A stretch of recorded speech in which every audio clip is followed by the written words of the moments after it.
Here we are outside the new reopening of the Card Corner.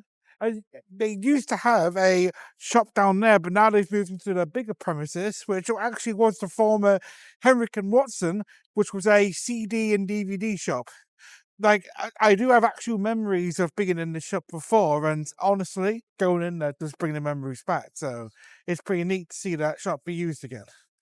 But yeah, there's a lot of cards in there for sale, and not only that, but they also do like games as well with the tabletop game, all kinds of stuff. Really, it's really quite fun. So, shall we have a look?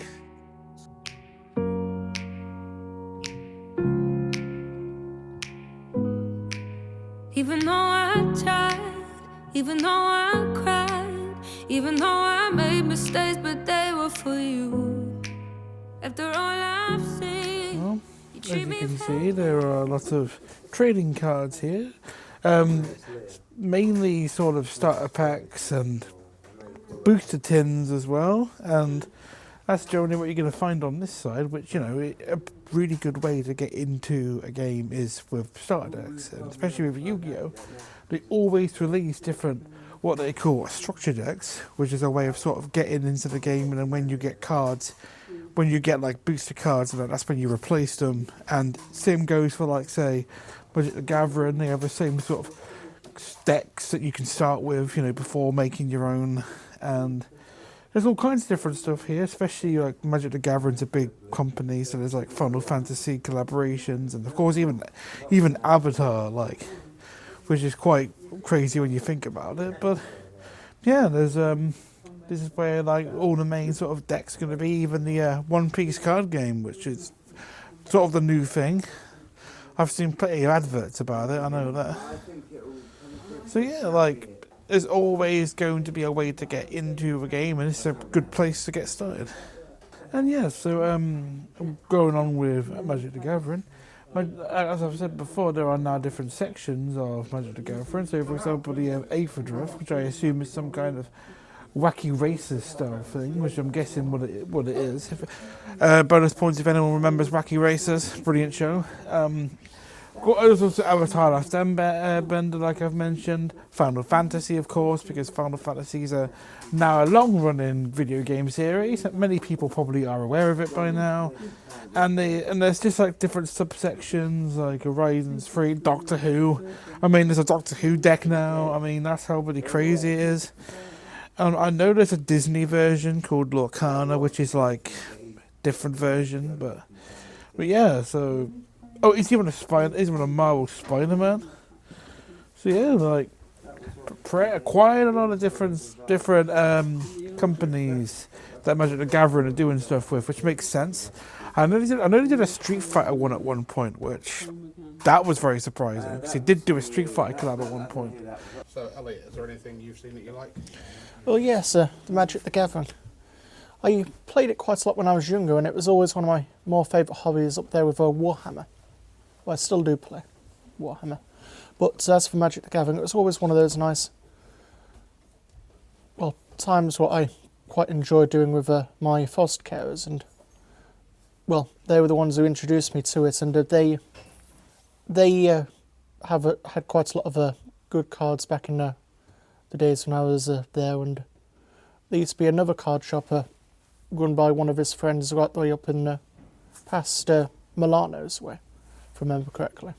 Well, up in that sort of direction. So yeah, it's a very good hobby to have, and it's good that they've expanded out to loads of different universes. So it's not really the same as what it once was, when it was just more, one single, universe with the different sort of colours and stuff. But it's interesting seeing all the different sort of packs, and especially Doctor Who holds quite a nice place at the heart. So it's nice for different sort of people to come in and, find the hobby through, various different interests, what they could have, even if it's like Avatar The Last Airbender. I think I watched it all the way through when I was younger, I can't fully remember, but, it's just a nice hobby to play, and it's quite easy to learn, and it's one of those things where you can do quite easily across an evening with a pizza or a few drinks and stuff, bring in people and just, find a great way to, enjoy an evening together. And of course, keeping up with the whole pop culture theme, there's plenty of figures, because every sort of place like this has got to have figures. I mean, HMV pretty much became a pop culture place, and there's ain't more pop culture than figurines, especially Japanese figurines from like such anime as Attack on Titan, which, you know, fair enough, and One Piece and all that. And of course, as I mentioned as well, Disney's Lorcana series, which I'm pretty sure is based and probably done by the same people who did like Magic the Gathering. It seems very Magic the Gathering, to be fair.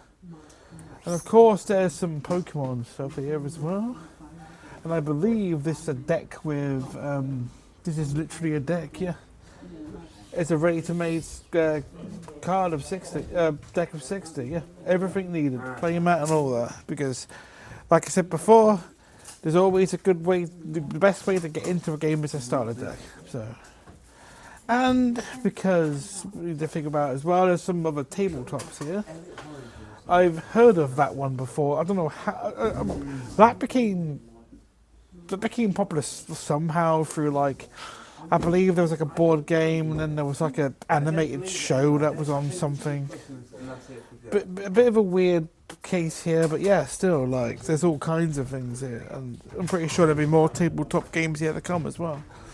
Yes, and of course, with any place, there are definitely Funko Pops, because you can't spell pop culture without pop figures.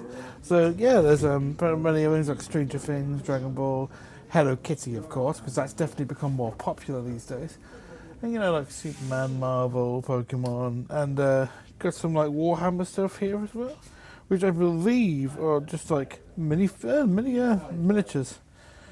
I think they're pre-done miniatures or something, maybe for like a spin-off or something. But like, even though there's not like the biggest football following, even in Skegness there are football things here.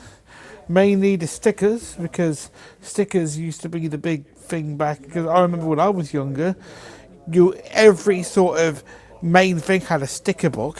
Like there was more than just football sticker books, there were like Simpson sticker books and all kinds. So it's just how it is. And you know, you want a boot with cards, you know, I mean, the golden boot, you know, that's perfectly fine, I guess. So, yeah, there's lots around here. They got a football card there, and even you might get a Carl Palmer card if you support Chelsea, that me.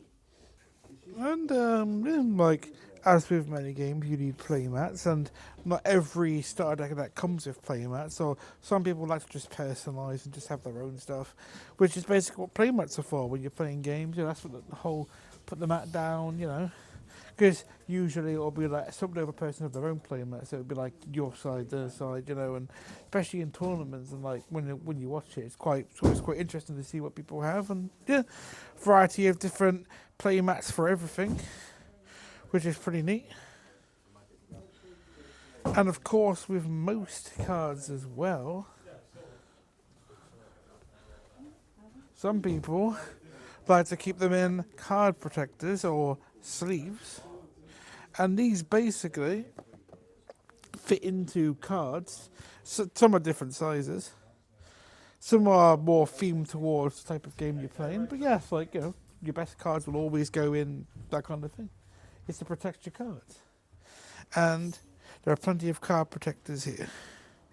You see, when I started set for Dungeons and Dragons over there, it's pretty cool. I've just seen that. That's pretty cool. So this is the gaming room, and a lot of different games are hosted here, tournaments, and just like sessions in general. And you'll find they'll do many different things, from like, say, Pokémon, the trading card game, Yu-Gi-Oh, and Magic the Gathering. So there's a lot of different things for everybody, and they usually will broadcast this on their socials. So if you're interested, take a look at their Facebook and Twitter and see when they're going to have the next game for you. So there you have it. We have just been to the card corner, and it is a very nice place if you're into cards or like pop culture, tabletop games or anything like that. This is a good place to go to if you want to get into a new card game, want to get into comp games, or maybe just play games with people who are the same sort of like mind as you. It's a very good place, and I would recommend it.